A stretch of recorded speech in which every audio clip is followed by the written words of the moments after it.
ಎಲ್ಲರಿಗೂ ನಮಸ್ಕಾರ ಸ್ನೇಹಿತರೆ. Pocket dynamo Ishan Kishan blaster batting.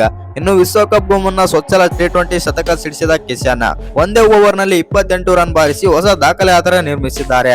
ಅಷ್ಟಕ್ಕೂ ಇಶಾನ್ ಕಿಶನ್ ಅವರ ಬ್ಯಾಟಿಂಗ್ ಹೇಗಿತ್ತು ಅಂತ ತಿಳ್ಕೊಂಬರೋಣ ಬನ್ನಿ. ಅದಕ್ಕಿಂತ ಮುಂಚೆ ನೀವೇನಾದ್ರೂ ಚಾನಲ್ಗೆ ಸಬ್ಸ್ಕ್ರೈಬ್ ಮಾಡ್ಕೊಳ್ಳೋದು ಹಾಗೆ ನೋಡ್ತೀರಾ, ಸಬ್ಸ್ಕ್ರೈಬ್ ಮಾಡ್ಕೊಂಡು ಬೆಲ್ ಐಕಾನ್ ಅನ್ನ ಆಲ್ ಇಟ್ಕೊಳ್ಳಿ. ಹಾಗೆ ಇಶಾನ್ ಕಿಶನ್ ಅವರ ಸೆಂಚುರಿ ಬಗ್ಗೆ ನಿಮ್ಗೆ ಏನ್ ಅನ್ಸುತ್ತೆ ಅಂತ ಕಮೆಂಟ್ ಮಾಡೋದನ್ನ ಮರಿಬೇಡಿ. ಇನ್ನು ICC 2026ರ T20 ವಿಶ್ವಕಪ್ ಆರಂಭಕ್ಕೂ ಮುನ್ನ ಟೀಮ್ ಇಂಡಿಯಾದ ಸ್ಟಾರ್ ವಿಕೆಟ್ ಕೀಪರ್ ಬ್ಯಾಟ್ಸ್ಮನ್ ಆದಂತ ಇಶಾನ್ ಕಿಶನ್ ಅವರು ತಮ್ಮ ಫಾರ್ಮ್ ಅನ್ನು ಸಾಬೀತುಪಡಿಸಿದ್ದಾರೆ ಅಂತಾನೆ ಹೇಳ್ಬೋದು. ಇನ್ನು ಕೇರಳದ ತಿರುವನಂತಪುರದಲ್ಲಿ ಗ್ರೀನ್ ಫೀಲ್ಡ್ ಅಂತಾರಾಷ್ಟ್ರೀಯ ಕ್ರೀಡಾಂಗಣದಲ್ಲಿ ನ್ಯೂಜಿಲೆಂಡ್ ವಿರುದ್ಧದ 5ನೇ ಮತ್ತು ಅಂತಿಮ ಪಂದ್ಯದಲ್ಲಿ ಕಿಶನ್ ಅವರು ಕಿವೀಸ್ ಬೌಲರ್ ಗಳನ್ನು ಹೊಡೆದುರುಳಿಸಿದ್ರ ಅಂತಾನೆ ಹೇಳ್ಬೋದು. ಇನ್ನು ಅದ್ಭುತ ಶತಕ ಕೂಡ ಬಾರಿಸಿದ್ದಾರೆ. ಇನ್ನು ಭಾರತದ ತಂಡದ ಪರ 3ನೇ ಸ್ಥಾನದಲ್ಲಿ ಬ್ಯಾಟಿಂಗ್ ಮಾಡುವಾಗ ಇಶಾನ್ ಕಿಶನ್ ಅದ್ಭುತ ಪ್ರದರ್ಶನ ಕೂಡ ನೀಡಿದ್ದಾರೆ. ಇಶಾನ್ ಕಿಶನ್ 42 ಬಾಲ್ಗಳಲ್ಲಿ ಸ್ವಚ್ಛಲ ಶತಕ T20 ಅಂತಾರಾಷ್ಟ್ರೀಯ ಶತಕ ಆದರೆ ಸಿಡಿಸಿದ್ದಾರೆ. ಇನ್ನು ಇಶಾನ್ ಕಿಶನ್ ಅವರು 90 ರನ್ ಗಳಿಸಿದ್ದಾಗ ಸತತ 2 ಸಿಕ್ಸರ್ ಗಳನ್ನು ಬಾರಿಸುವ ಮೂಲಕ ಶತಕ ಪೂರೈಸಿದ್ರ ಅಂತಾನೆ ಹೇಳ್ಬೋದು. ಇನ್ನು ಈ ಶತಕವು ಅವರ ವಿಶ್ವಕಪ್ ಸಿದ್ಧತೆಗಳಿಗೆ ಬಲ ಕೂಡ ನೀಡಿವೆ.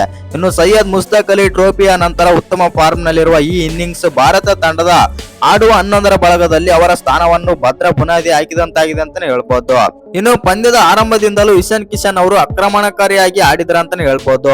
ಹೌದು ಸ್ನೇಹಿತರೆ, ಮೈದಾನದಾದ್ಯಂತ ಬೌಂಡರಿಗಳ ಸುರಿಮಳೆ ಆದರೆ ಕೊಯ್ದರು. ಅವರು ಕೇವಲ 42 ಬಾಲ್ಗಳಲ್ಲಿ ತಮ್ಮ ಭರ್ಜರಿ ಶತಕವನ್ನು ತಲುಪಿದರು ಮತ್ತು ವಿಶಾಖಪಟ್ಟಣದಲ್ಲಿ ನಡೆದ ಇಂದಿನ ಪಂದ್ಯದಲ್ಲಿ ಸಣ್ಣ ಗಾಯದಿಂದಾಗಿ ವಿಶ್ರಾಂತಿ ಆದರೆ ಪಡೆದ ನಂತರ ಈ ಪಂದ್ಯದಲ್ಲಿ ಇಶಾನ್ ಕಿಶನ್ ಅವರು ಮತ್ತೆ ಆಗಮನ ಕೊಟ್ಟು ಎದುರಾಳಿ ತಂಡಗಳಿಗೆ ಎಚ್ಚರಿಕೆಯ ಗಂಟೆಯನ್ನು ಕೂಡ ಬಾರಿಸಿದರು. 5ನೇ ಪಂದ್ಯದಲ್ಲಿ ಇಶಾನ್ ಕಿಶನ್ ಅವರು 43 ಬಾಲ್ಗಳಲ್ಲಿ 6 4 ಮತ್ತು 10 ಸಿಕ್ಸರ್ಗಳ ಸಹಿತ ಒಟ್ಟು 103 ರನ್ ಗಳಿಸಿ ಔಟ್ ಆದರು. ಹೌದು ಸ್ನೇಹಿತರೆ, ಸೈಯದ್ ಮುಸ್ತಕ್ ಅಲಿ ಟ್ರೋಫಿಯ ನಂತರ ಇಶಾನ್ ಕಿಶನ್ ಅವರು ಉತ್ತಮ ಫಾರ್ಮ್ ನಲ್ಲಿ ಆದ್ರೆ ಇದ್ದಾರೆ. ಅವರು ತಮ್ಮ ನಾಯಕತ್ವ ಮತ್ತು ಬ್ಯಾಟಿಂಗ್ ಮೂಲಕ ಜಾರ್ಖಂಡ್ ಅನ್ನು ಗೆಲುವಿನತ್ತ ಮುನ್ನಡೆಸಿದರು. ಅದು ಅವರಿಗೆ ವಿಶ್ವಕಪ್ ತಂಡದಲ್ಲಿ ಸ್ಥಾನ ಗಳಿಸಿಕೊಟ್ಟಿತು ಮತ್ತು ಈಗ ಸಿಕ್ಕ ಅವಕಾಶವನ್ನು ಇಶಾನ್ ಕಿಶನ್ ಅವರು ಭದ್ರ ಮಾಡಿಕೊಳ್ಳುತ್ತಿದ್ದಾರೆ ಅಂತಾನೆ ಹೇಳ್ಬೋದು. ಹೌದು ಸ್ನೇಹಿತರೆ, ನ್ಯೂಜಿಲೆಂಡ್ ವಿರುದ್ಧ T20 ಸರಣಿಯನ್ನು ಇಶಾನ್ ಕಿಶನ್ ಅವರು ಮರೆಯುವಂತಿಲ್ಲ ಅಂತಾನೆ ಹೇಳ್ಬೋದು. ಬಹುತೇಕ ಪ್ರತಿಯೊಂದು ಪಂದ್ಯದಲ್ಲೂ ಅವರು ತಂಡಕ್ಕೆ ಸ್ಫೋಟಕ ಆರಂಭವನ್ನು ಒದಗಿಸಿ ಆದ್ರೆ ಕೊಡ್ತಾ ಇದ್ದಾರೆ. ಇನ್ನು ಇಶಾನ್ ಕಿಶನ್ ಅವರು 2ನೇ T20 ಪಂದ್ಯದಲ್ಲಿ 32 ಬಾಲ್ಗಳಲ್ಲಿ 76 ರನ್ಗಳ ಇನ್ನಿಂಗ್ಸ್ ಆಡಿದರು. 4ನೇ T20 ಪಂದ್ಯದಲ್ಲಿ ಇಶಾನ್ ಕಿಶನ್ಗೆ ಅವಕಾಶ ಸಿಗಲಿಲ್ಲ. ಈಗ 5ನೇ T20 ಪಂದ್ಯದಲ್ಲಿ ಮತ್ತೆ ಮೈದಾನಕ್ಕೆ ಮರಳಿ ಅದ್ಭುತ ಶತಕ ಆದ್ರೆ ಗಳಿಸಿದ್ದಾರೆ.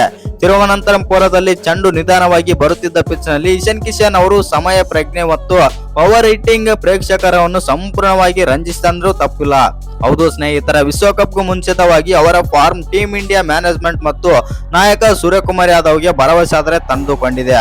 ಇನ್ನು ಪ್ಲೇಯಿಂಗ್ 11 ನಲ್ಲಿ ಸ್ಥಾನ ಫಿಕ್ಸ್ ಅಂತಾನೆ ಹೇಳ್ಬೋದು. ಫೆಬ್ರವರಿ 7ರಿಂದ ಆರಂಭವಾಗಲಿರುವ T20 ವಿಶ್ವಕಪ್ಗೂ ಮುನ್ನ ಇಶಾನ್ ಕಿಶನ್ ಅವರು ಭಾರತ ತಂಡದಲ್ಲಿ ಪ್ರಮುಖ ಸದಸ್ಯರಾಗಿ ಅವರ ಶತಕವು ಆಡುವ 11ರ ಬಳಗದಲ್ಲಿ ಕಳಪೆ ಫಾರ್ಮ್ ಸಮಸ್ಯೆ ಎದುರಿಸುತ್ತಿರುವ ಸಂಜು ಸ್ಯಾಮ್ಸನ್ ಬದಲಿಗೆ ಆರಂಭಿಕ ಆಟಗಾರನಾಗಿ ಇಶಾನ್ ಕಿಶನ್ ಅವರು ತಮ್ಮ ಸ್ಥಾನವನ್ನು ಭದ್ರ ಮಾಡಿಕೊಳ್ಳಲಿದ್ದಾರೆ ಅಂತಾನೆ ಹೇಳ್ಬೋದು. ಇನ್ನು ಈ ಇನ್ನಿಂಗ್ಸ್ ಕೂಡ ವಿಶೇಷವಾಗಿದೆ, ಏಕೆಂದರೆ ಇದು ವಿಶ್ವಕಪ್ಗೂ ಮೊದಲು ಭಾರತದ ಕೊನೆಯ ಅಂತಾರಾಷ್ಟ್ರೀಯ ಪಂದ್ಯವಾಗಿದೆ. ಇನ್ನು ನ್ಯೂಜಿಲೆಂಡ್ ಬೌಲರ್ ಗಳನ್ನು ಧೂಳಿಪಾಠ ಕೂಡ ಮಾಡಿದ್ರಂತಾನೆ ಹೇಳ್ಬೋದು ಇಶಾನ್ ಕಿಶನ್. ಇನ್ನು ಕೊನೆಯ ಪಂದ್ಯದಲ್ಲಿ ಭಾರತ ತಂಡ 271 ರನ್ ಆದ್ರೆ ಸಿಡಿಸಿದೆ. ಇನ್ನು ತಿರುವನಂತಪುರದಲ್ಲಿ ಗ್ರೀನ್ ಫೀಲ್ಡ್ ಅಂತಾರಾಷ್ಟ್ರೀಯ ಕ್ರೀಡಾಂಗಣದಲ್ಲಿ 5ನೇ ಹಾಗೂ ಅಂತಿಮ ಪಂದ್ಯದಲ್ಲಿ ಟಾಸ್ ಗೆದ್ದು ಮೊದಲು ಬ್ಯಾಟಿಂಗ್ ಮಾಡಿದ ಭಾರತ ತಂಡ ನ್ಯೂಜಿಲೆಂಡ್ ಬೌಲರ್ ಗಳನ್ನ ಧೂಳಿಪಾಠ ಮಾಡಿದ್ದೆ ಮತ್ತು ವಿಶ್ವಕಪ್ಗೂ ಮುನ್ನ ಬೌಲಿಂಗ್ ಮತ್ತು ಡಿಫೆಂಡಿಂಗ್ ಸಾಮರ್ಥ್ಯವನ್ನು ಪರೀಕ್ಷಿಸಲು ಮೊದಲು ಬ್ಯಾಟಿಂಗ್ ಮಾಡುವ ತೀರ್ಮಾನ ಆದರೆ ತೆಗೆದುಕೊಂಡಿದೆ. ಇನ್ನು ಸರಣಿಯಲ್ಲಿ ಅಮೋಘ ಫಾರ್ಮ್ ನಲ್ಲಿರುವ ಅಭಿಷೇಕ್ ಶರ್ಮಾ ಕೇವಲ 30 ರನ್ ಗಳಿಸಿ ಔಟ್ ಆದರು. ಇನ್ನು ಇಶಾನ್ ಕಿಶನ್ T20 ಕ್ರಿಕೆಟ್ ನಲ್ಲಿ ಸ್ವಚ್ಛಲ ಶತಕ ಸಿಡಿಸಿದರೆ ನಾಯಕ ಸೂರ್ಯಕುಮಾರ್ ಯಾದವ್ ಅವರು 63 ರನ್ ಆದರೆ ಗಳಿಸಿದರು. ಹಾರ್ದಿಕ್ ಪಾಂಡ್ಯ 42 ರನ್ ಗಳಿಸಿ 271 ರನ್ಗಳ ಬೃಹತ್ ಮೊತ್ತಕ್ಕೆ ಕಾರಣರಾದರು ಅಂತಾನೆ ಹೇಳ್ಬೋದು. ಇನ್ನು ಟಾಸ್ ಗೆದ್ದು ಬ್ಯಾಟಿಂಗ್ ಆರಂಭಿಸಿದ ಭಾರತ ತಂಡಕ್ಕೆ ಇಂದು ಉತ್ತಮ ಆರಂಭ ಸಿಗಲಿಲ್ಲ. ತವರಿನ ಅಂಗಳದಲ್ಲಿ ಸಂಜು ಸ್ಯಾಮ್ಸನ್ ಅವರು ಕೇವಲ 3ನೇ ಓವರ್ ನಲ್ಲಿ 6 ರನ್ ಗಳಿಸಿ ಔಟ್ ಆದರು. ನಂತರ ಬಂದಂತ ಅಭಿಷೇಕ್ ಶರ್ಮಾ 5ನೇ ಓವರ್ ನಲ್ಲಿ ನಿರ್ಗಮಿಸಿದ್ರ ಅಂತಾನೆ ಹೇಳ್ಬೋದು. ಅಭಿಷೇಕ್ ಶರ್ಮಾ ಅವರು 16 ರನ್ ಗಳಿಸಿ 4 4 ಮತ್ತು 2 ಸಿಕ್ಸರ್ ಗಳ ಸಹಿತ 30 ರನ್ ಗಳಿಸಿ ಔಟ್ ಆದರು. ಆದರೆ 3ನೇ ವಿಕೆಟ್ಗೆ ಒಂದಾದ ನಾಯಕ ಸೂರ್ಯಕುಮಾರ್ ಯಾದವ್ ಮತ್ತು ಇಶಾನ್ ಕಿಶನ್ ಅವರು ನ್ಯೂಜಿಲೆಂಡ್ ಬೌಲರ್ ಗಳನ್ನ ಚೆಂಡಾಡಿದ್ರ ಅಂತಾನೆ ಹೇಳ್ಬೋದು.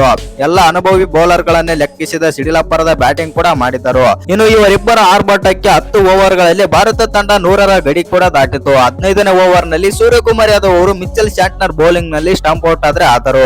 30 ಬಾಲ್ ಗಳಲ್ಲಿ 4 4 ಮತ್ತು 6 ಸಿಕ್ಸರ್ ಗಳ ಸಹಿತ 63 ರನ್ ಗಳಿಸಿ ಇವರು ಔಟ್ ಆದ್ರ ಅಂತಾನೆ ಹೇಳ್ಬೋದು. ಇನ್ನು ಇಶಾನ್ ಕಿಶನ್ ಜೊತೆಗೂಡಿ 137 ರನ್ಗಳ ಜೊತೆ ಆಟ ಕೂಡ ನಡೆಸಿದ್ದರು. ನಂತರ ಬಂದಂತ ಹಾರ್ದಿಕ್ ಪಾಂಡ್ಯ ಕೂಡ ಇಶಾನ್ ಕಿಶನ್ ಜೊತೆಗೂಡಿ ಕೇವಲ 18 ಬಾಲ್ಗಳಲ್ಲಿ 48 ರನ್ ಆದ್ರೆ ಸೇರಿಸಿದರು. ಇನ್ನು ಇಶಾನ್ ಕಿಶನ್ ಅವರು 42 ಬಾಲ್ಗಳಲ್ಲಿ ತಮ್ಮ ಚೊಚ್ಚಲ T20 ಶತಕ ಆದ್ರೆ ಸಿಡಿಸಿದರು. ಆದರೆ ನಂತರದ ಎಸೆತದಲ್ಲಿ ಫಿಲಿಪ್ಸ್ಗೆ ಕ್ಯಾಚ್ ನೀಡಿ ಔಟ್ ಆದರು.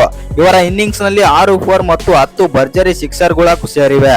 ಹಾರ್ದಿಕ್ ಪಾಂಡ್ಯ ಕೇವಲ 17 ಬಾಲ್ಗಳಲ್ಲಿ 1 4 ಮತ್ತು 4 ಸಿಕ್ಸರ್ ಗಳ ಸಹಿತ 48 ರನ್ ಗಳಿಸಿ 20ನೇ ಓವರ್ನ 2ನೇ ಎಸೆತದಲ್ಲಿ ಔಟ್ ಆದರು. ಇನ್ನು ರಿಂಕು ಸಿಂಗ್ ಅಜಯ್ 8 ರನ್ ಮತ್ತು ದುಬೆ 7 ರನ್ ಆದ್ರೆ ಗಳಿಸಿದರು.